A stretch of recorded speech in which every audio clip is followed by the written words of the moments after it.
Morning all Manchester United fans. तो बात है बहुत कुछ करने के लिए कल के मैच के बारे में, जैसे कि स्टार्ट हुआ, कैसे ख़त्म हुआ मैच, किस एनर्जी में गेम चला। बहुत सारी बातें माइकल कैरिक के बारे में, प्लेयर्स के एटीट्यूड के बारे में, लीडरशिप जो फील्ड पर कैरी किया है बहुत सारे प्लेयर्स ऑफ मैनचेस्टर यूनाइटेड ने, उसके बारे में, और किस तरीके से एक बहुत ही स्ट्रॉन्ग आर्सेनल टीम की जो दावेदारी थी उसको कुछ हद तक ब्रेक लगाया है। आई थिंक लगा है कि नहीं वो तो अब आगे चल के पता लगेगा, क्योंकि आर्सेनल कुछ ऐसे ही करती है, क्योंकि वो यहाँ से लूज़ कर जाती है जब ऐसे मैचेस वो जीत नहीं पाते हैं तो, और ख़ास करके अपने होम ग्राउंड पे, और उस टीम से जो कि आउट ऑफ फॉर्म चल रहे थे कुछ सालों से, आई वुड से। या फिर एक ही मैच तो पिछली वीक हुआ था जिसमें कि अच्छा परफॉर्म की थी मैनचेस्टर यूनाइटेड इस पूरे सीज़न में, राइट। तो स्टार्ट करते हैं कि मैनचेस्टर यूनाइटेड और आर्सेनल के बीच एमिरेट्स पे ये मैच खेला जा रहा था, और हुआ कुछ ये कि आर्सेनल कुछ कर नहीं पाई। ठीक है, सच्चाई यही है, शॉर्ट में बता देता हूँ कि आर्सेनल फैंस, बुरा आपको लगे ना लगे, लेकिन आपने जो गोल दोनों मारा है कोई ऐसे झंडे गाड़ने वाले नहीं थे। एक तो भीड़ भाड़ में लगा, जो आप जिसके लिए जाने जाते हो, कॉर्नर एफसी, और दूसरा ऐसे ही गया था वो भी। ठीक है, तो आपने कुछ ओपन प्ले में कुछ ऐसा करतब दिखा के, क्रिएटिविटी करके गोल नहीं मारा है। ठीक है, आपके सारे स्टैटिस्टिक्स इस चीज़ को जवाब दे रहे होंगे, आप चेक कर सकते हैं जाकर, और जिन्होंने मैच देखा वो तो मेरे से आर्ग्यू करेंगे ही नहीं इस बात पर। रही बात मैनचेस्टर यूनाइटेड की, तो मैनचेस्टर यूनाइटेड के फैंस अभी at the top of the, I would say, पूरे एनवायरनमेंट पर होंगे, लाइक ट्रॉटोस्फेयर पे होंगे मेरे हिसाब से, क्योंकि जिस तरीके के यही प्लेयर्स थे एमरिम के अंदर, कुछ नहीं कर रहे थे, और अब यही प्लेयर्स हैं, कमाल कर रहे हैं यार, मतलब ज़बरदस्त कर रहे हैं। क्या हो गया? क्या हम ये कह सकते हैं कि एमरिम क्या गलती कर रहा था और कैरिक क्या गलती दोहरा नहीं रहा है एमरिम का? जो मेजर अंतर मुझे देखने को मिला है दोनों में, कि एक ये चीज़ मिली है कि कैरिक सबको अपने-अपने फ़ेवरेट पोज़ीशंस पे खिला रहा है, एक्सेप्ट पैट्रिक डोरगू। ठीक है? उस पर भी बात करेंगे। और एमरिम क्या कर रहा था, सबको, बहुत बहुत सारे ऐसे प्लेयर्स थे जिसको अपने-अपने पोज़ीशन पे नहीं खिलाता, स्पेशली ब्रूनो फर्नांडिस, और बहुत सारे प्लेयर्स तो उनके आउट ऑफ फ़ेवर ही थे, जैसे मैनो। ठीक है? और वो, उनके पास विंग बैक्स नहीं थे, टू बी ऑनेस्ट, लेकिन वो मेकशिफ्ट रोल में किसी को भी डाल के, कभी डोरगू को उधर, डायलो को कभी इस तरफ, कभी उस तरफ, यही कर रहे थे। तो कहने की बात ये है कि वो जीतने के लिए तो हर मैनेजर देखता है, बट वो टैक्टिकल परफॉर्म ज़्यादा कराने की कोशिश करते थे, और वो बहुत स्टबर्न थे अपने फॉर्मेशन को लेके। मेरे हिसाब से वहाँ पे वो थोड़ी-सी चूक हो गई, उनको वेट करना चाहिए था, बस गेम निकालते। जैसे एरिक टेन हैग ने कहा था कि ये प्लेयर्स वो नहीं है जो उनके एज ए एजेक्स वाले टीम के प्लेयर्स जो बॉल खेलते थे, जिस तरीके का फुटबॉल खेलते ये लोग खेलेंगे, तब तक वो मेकशिफ्ट रोल में जिसको नहीं किया, राइट। वो उनके फेवरेट पोजीशन पे ही प्लेयर्स को खिलाकर मैचेस निकाले थे अपने पहले सीजन में, जो वो under, I think third finish किए थे, राइट। तो एमरम की जो स्टबर्ननेस थी वो उनको डुबा ले गई, मैं यही बोलूँगा। और उनको जो आउट ऑफ फेवर वो कुछ प्लेयर्स को कर रखे थे, अब वो प्लेयर्स शाइन कर रहे हैं। Example Kobbie Mainoo is the biggest example in at this point, कि भाई वो क्या बॉस कर रहा है अलोंग विथ कैसेमीरो, और ब्रूनो को अप टॉप खिलाने से आप देख सकते हो कि लास्ट दोनों मैच में क्या कमाल का परफॉर्मेंस दिया है। अब बात कर लेते हैं थोड़ी-सी कीपर की।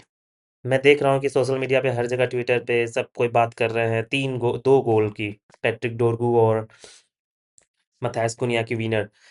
बट ये दोनों तो बेहतरीन थे ही, बट इन सब चीज़ों में ना एक कीपर का जो योगदान था हमारे सैन लेमेंस का, वो बहुत ही बेहतरीन था कल के मैच में।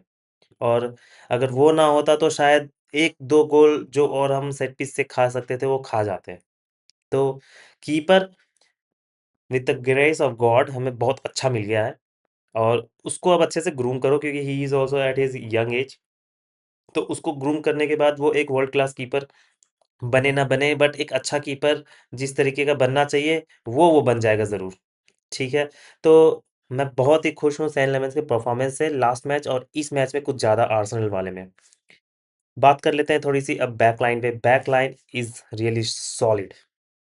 कल जो लास्ट 2 मैचेस हुए हैं, मैं सिर्फ़ कल के मैच की बात नहीं कर रहा, लास्ट 2 मैचेस की ही बात करूँगा, और 2 मैचेस में इट इज़ रियली फिनोमिनल। और एक चट्टान की तरह खड़े रहते हैं। और एक मतलब कॉन्फिडेंस अब लगता है कि भाई इनको ब्रेक करना इतना आसान नहीं है। ऐसा लग रहा है, क्यों? क्योंकि जब ये डिफेंड करते हैं तो दो जो मिकेल आर्टेटा और ये पेप गार्डियोला, ये दोनों क्या करते हैं, विंग बैक्स इनके थोड़े बॉल चलाने वाले ज़्यादा होते हैं, जो ड्रिबलिंग बहुत अच्छा कर सकते हैं, तो इनको ये ट्रैक डाउन करते हैं दो प्लेयर से, अमाद और डैलो एक तरफ और दूसरे तरफ डोरगू और शॉ।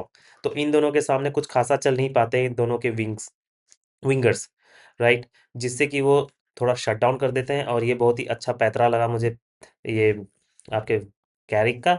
लेकिन इसके ऊपर साथ में वो ऐसे वैसे प्लेयर को नहीं रखें कि बस डिफेंसिव डिफेंसिव हेल्प करे, लेकिन साथ में ऑफेंसिव रोल्स में भी बखूबी अदा कर पाए, जैसे एग्जाम्पल आपके अमाद और पैट्रिक डोरगू का जो पेस है भाई, वो आगे से आगे पीछे भी चला जाता है भाई, इतनी जल्दी अप एंड डाउन करता है पिच पे। वही चीज़ का वो फायदा उठा रहे हैं बखूबी तरीके से, जो एमरिम नहीं कर पा रहे थे। ओके, एमरिम करना चाह रहे थे, बट वो एक ही प्लेयर से यूज कर रहे थे वहां पे, डबल डबल मतलब दो लोग मिलकर उनके विंगर्स को, अपोनेंट के विंगर्स को कैप्चर नहीं कर पा रहे थे। एनीवे, तो बात करते हैं अब थोड़ी सी कि बहुत कुछ अच्छी-अच्छी तो बात हुई है, आप जानती हैं, बहुत मज़ेदार मैच है। अब मतलब कैरिक के अंदर फुटबॉल देखने में मज़ा आता है। मैं एक काउंटर फुटबॉल प्लेयर का शौकीन, काउंटर फुटबॉल मैच का शौकीन हूँ, तो मुझे काउंटर फुटबॉल सब ज़्यादा अच्छा लगता है, counter attacking footballs, rather than ये बॉल रखो रात भर और आगे का तो आप जानते ही हो, जैसे पेप गार्डियोला, अर्टेटा। अर्टेटा ने हालाँकि बहुत देर तक फर्स्ट हाफ में जब तक गोल नहीं मारा था, तो बहुत 70-72% उन्हीं के पास पोज़ीशन था, बट इफ़ेक्टिव कुछ भी नहीं था। बस वो बॉल रिसाइकिल करे, बट मैनचेस्टर यूनाइटेड के पास जब भी शुरू-शुरू में बॉल आ रही थी, वो उतनी टच में क्लिनिकल नहीं थे। वो अगर क्लिनिकल शुरू से ही रहते तो शायद एक शुरू में ही गोल लग सकता था। कल ब्रूनो फर्नांडिस भी उतने क्लिनिकल नहीं नज़र आए मुझे। हालाँकि उनकी तरफ से एक असिस्ट आया था, बट वो मैं नहीं बोलूँगा वो मास्टर क्लास पूरा का पूरा मैं गोल देता हूँ भाई पैट्रिक डोरगू को। और जो लेट विनर आपका मैथायस कुनिया ने आया था, दैट वाज़ अ ब्यूटी। अब मैथायस कुनिया के एटीट्यूड पे थोड़ी-सी बात कर लिया जाए, जो वो लास्ट 2 मैच में किए हैं ऑफ द बेंच आके। उसने ऐसा कुछ खराब नहीं किया है, जो वो बेंच पे बैठे। कंपेयर टू हमारे जो एकेडमी के प्लेयर्स आते हैं, एग्जांपल आप garnacho, 1-2 मैच बैठते हैं, हल्ला-चिल्ला करने लग जाते हैं, पोस्ट करने लग जाते हैं। लेकिन look at the attitude of, this is the attitude of a world class, कि आप अगर आ रहे हो, आपको मौका दिया जा रहा है, you are proving your manager कि मैं ऑफ द बेंच भी उतना ही सॉलिड हूँ, जितना मैं स्टार्ट कर सकता हूँ। तो इस तरीके से आपके मैनेजर के पास आपका कॉन्फिडेंस रहता है कि आज नहीं तो कल मैं आपको स्टार्ट दे ही दूँगा। और ऐसा कुछ नहीं है कि वो स्टार्ट नहीं दे रहा है, आउट ऑफ फेवर है, नहीं ऐसा कुछ नहीं। ये एक जस्ट टैक्टिकल लाइनअप है। कभी आप चेंजेस हमेशा इसमें देखोगे, कभी ये खेलेंगे, कभी एम्बेमो खेलेंगे, कभी शेष्को को भी चांसेस मिलेगा। तो ये सफलिंग चलती रहेगी। बट एटीट्यूड क्या होना चाहिए कि जब भी आपको ऑफ द बेंच लाया गया, आपको मौका मिला, आप उस पर पाउंस किए, आप उस पर स्टार बन गए, राइट? जो कि लॉन्ग टर्म में हम ये सब एटीट्यूड के प्लेयर्स मिसिंग थे हमारे टीम में। तो अच्छा लगता है ये सब देख के कि इस तरीके के भी एटीट्यूड वाले प्लेयर्स आए हैं और डिसअपॉइंट नहीं करते हैं। एटलीस्ट जैसे लास्ट वाले मैच में, लास्ट वीक मैनचेस्टर सिटी के खिलाफ, ये गोल नहीं मारा था लेकिन असिस्ट दिया था, वर्क रेट दिया था, हार्ड वर्क किया था, बहुत बेहतरीन लगा था। इसका बॉल, ऑफ द बॉल, हर एक चीज़, टैक्टिकल फाउल्स में भी ये उतना ही ध्यान देता है जितना खेलने पर ध्यान देता है। ओके, अब बात कर लेते हैं थोड़ी-सी आपके आर्सेनल। आर्सेनल की बैकलाइन बहुत सॉलिड है compare to Manchester City. Arsenal का मिडफ़ील्ड बहुत ही बेहतरीन है, specially I love watching Declan Rice. एक अलग ही बंदा, थकता ही नहीं है, ऐसा लगता है इंजन है, ठीक है। लेकिन प्रॉब्लम है आर्सेनल के अभी भी, हालाँकि वो टॉप ऑफ द टेबल है, आई अंडरस्टैंड, अगर वो जीत भी जाते हैं आपके लीग, नो ऑफेंस, बट आपकी अटैक उतनी अच्छी नहीं है। आपने योकेरेस को जिस वजह से साइन किया था, आपका शाका गोल नहीं मार पा रहा है। आपके कल जेसूस हालाँकि स्टार्ट किए थे। उसके बाद आपके उसने मार्टिनेली और एबे, इन लोगों को आपने ये इनको जो आपने साइन किया था, ये एक 4 गोल मारे हैं कुल मिला के, जहाँ तक मुझे याद है, जिसमें कि 3 तो, एक हैट्रिक तो स्पर्स में ही आई थी। उसके बाद से एक ही गोल किसी मैच में मारा है। तो कुछ ख़ासा फ़र्क इनके अटैक से है नहीं, ठीक है? जिसकी वजह से ये स्ट्रगल कर रहे हैं, और नो वंडर कि कल को ये अच्छे टीम के खिलाफ, अभी तो ग्रुप स्टेज चल रहा है चैंपियंस लीग में, तो ये टॉप ऑफ द टेबल है। हालाँकि पोज़ीशन तो लास्ट ईयर भी अच्छी ही थी इनकी चैंपियंस लीग में, बट एक नॉकआउट स्टेज और खत्म खेल, राइट? तो इनकी अटैक अच्छी नहीं है, तो इस वजह से इन पे उस वैसा कॉन्फिडेंस नहीं आता है। जैसे कि अभी भी मैनचेस्टर सिटी पीछे बैठी है, सेकंड पर है आई थिंक टेबल में, बट वो उनको देख के ये कॉन्फिडेंस आता है कि अभी नहीं तो कभी, अब 4 पॉइंट ही पीछे रहे, अभी नहीं तो दूसरे मंथ में वो आगे चले ही जाएँगे। आर्सेनल पे ये कॉन्फिडेंस आता नहीं है यार, सच बताऊँ मैं। बट देखिए, क्या पता उनके प्लेयर्स फॉर्म में आ जाएँ, क्या पता उनके प्लेयर अ, और डीप कर जाएँ, जैसे कपल ऑफ सीज़न्स बैक हुआ था, वो भी काफ़ी लंबे टाइम तक रैंक 1 पे थे, अपने टेबल टॉपर बन के थे, और इसी मंथ के आस-पास कुछ ऐसा हुआ कि यहाँ खेल खत्म हो गया आर्सेनल वालों का, राइट। तो मज़ा आया देखकर। मैं शाउट आउट सारे प्लेयर्स अच्छे कल खेले, थोड़ा-सा ऑन और ऑफ, जैसे ब्रूनो का कल हुआ। ये सब थोड़ा बहुत चलते रहेगा, बट इम्पोर्टेंट क्या है कि बाकी उस पर जब आपका एक प्लेयर नहीं चल रहा है, तो दूसरा प्लेयर चल रहा है। दूसरा नहीं चल रहा है, तो तीसरा चल रहा है। तो अब हमें ये कॉन्फिडेंस देख के लग रहा है कि अब हमारे पास, पहले जैसे सिर्फ़ ब्रूनो ही कैरी करता था असिस्ट में, गोल में भी। अब हमें ये देखने मिल रहा है, जैसे एमबेमो में लगातार 2-3 मैचेस से गोल मारे जा रहे हैं, हाईएस्ट स्कोरर है मैनचेस्टर यूनाइटेड के इस सीज़न में, बहुत अच्छा लगता है। वो अगर नहीं मार पाते हैं, पेड्रिडोरु मार देते हैं, वो नहीं मार पा रहे हैं, तो हमारे पास अमाद भी है, हमारे पास कुनिया भी है, हमारे पास सेस्को भी है, और कैसेमीरो भी कभी-कभी मार ही देता है गोल। तो अब इतने सारे जो हमारे गोल स्कोरर्स हैं, तो ये सब चीज़ें आपकी प्रोबेबिलिटी टीम की बढ़ाती है विनिंग साइड पर।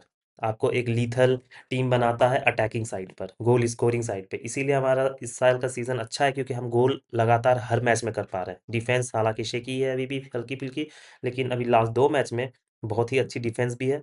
तो गोल स्कोर करना बहुत ही ज़रूरी रहता है। एक तो ऑप्शंस ऑफ गोल स्कोरिंग, और दूसरी रही कि जब आप कुछ नहीं कर पा रहे हो क्रिएटिविटी साइड, तो ट्राई लेना, जो कल के मैच में हमने देखा। बहुत ही 2 बेहतरीन बैंगर्स हमने देखे, एक पैट्रिक डोरगू का और दूसरा मैथायस कुनिया का। तो इस तरीके के ऑप्शंस भी हमें पहले देखने को नहीं मिलते थे, बिल्कुल भी नहीं मिलते थे कि कोई भी प्लेयर ले रहा है एक्सेप्ट ब्रूनो फर्नांडिस। बट ये सब चीज़ें देखकर अब कॉन्फिडेंस आती है। हम पहले अपने अपोनेंट में देखते थे कि मज़े से भाई कहीं से भी मार देते हैं शूट, चाहे जाए ना जाए। बट अब हमारे टीम में जब ऐसे लोग शूट लेते हैं, तो अच्छा लगता है, कॉन्फिडेंस आता है कि हाँ, अब हम कहीं से भी ले सकते हैं, जब कुछ भी नहीं बन रहा है, तो अब हम ये भी कर सकते हैं। तो ये सब चीज़ करते रहना चाहिए था, जिसमें कि गोल आपका हो या ना हो, बट एटलीस्ट आपका कीपर अपोनेंट का टेस्ट हो जाएगा। तो कल कीपर को टेस्ट तो किया, लेकिन वो दोनों का दोनों कीपर के पार ही चला गया बॉल, और बहुत ही बेहतरीन बैंगर था। I would rate specially Patrick Dorgu का गोल, जिस तरीके का ऑन दी हाफ वॉली उन्होंने मारा था, और जिस तरीके से शूट किया था, उसमें कोई चांस नहीं था 2-3 प्लेयर के बीच से। कोई चांस नहीं था कीपर के पास। हालाँकि मैथाइस कुनिया में एक छोटी-सी गलती कर दी आपके डिफेंडर्स, मिडफील्डर्स ने, कि उनको बॉल पे बड़ा लंबा टाइम और स्पेस भी दे दिया। आप देखोगे अगर दोबारा से, तो इतना स्पेस आप नहीं दे सकते मैथाइस कुनिया जैसे प्लेयर्स को, क्योंकि हमने देखा है कि वो वुल्व्स में भी खेला है, तो इतने स्पेस लेने पर, टाइम मिलने पे बॉल पर वो शूट मार ही लेते हैं, चाहे वो जाए ना जाए, ट्राई करता ज़रूर है। तो आप उसको ये मौका नहीं देना था। बाकी तो और उस बॉल पे कुछ नहीं हुआ, ज़बरदस्त एकदम कर्ल था भाई। Out of surprise I think ले लिया वो डेविड राया को वहाँ पर। बट थोड़ी-सी ये चूक रही होगी, बट पैट्रिक डोरगू में ट्रैक डाउन भी कर रहे थे 2-3 प्लेयर बीच में, और वो जो शूट था भाई, दिस काइंड ऑफ, मैंने अपने शॉर्ट में भी कहा था, this types of shooting are some times in the life time. तो प्लेयर हमेशा याद रखेगा अलोंग विद द फैन्स कि किसके खिलाफ मारा, कौन से मैच में मारा। These are the big games, चाहे आपकी पोजीशन रैंक में कैसी भी हो टीम में, ठीक है? पीएल टेबल पे, और आपका कैसा भी रन ऑफ फॉर्म चल रहा है, लेकिन बिग गेम्स में जब कोई प्लेयर स्कोर करता है ना, तो वो लाइफ टाइम तक याद रखता है। और बड़ी बात ये भी है कि वो एक, फॉर योर इन्फॉर्मेशन, वो एक फुल बैक है, राइट? लेफ्ट बैक है, और left back turning to be a left winger.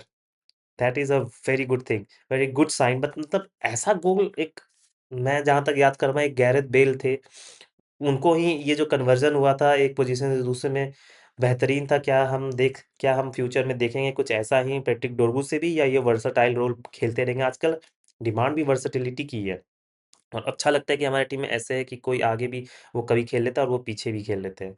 बहुत अच्छी बात।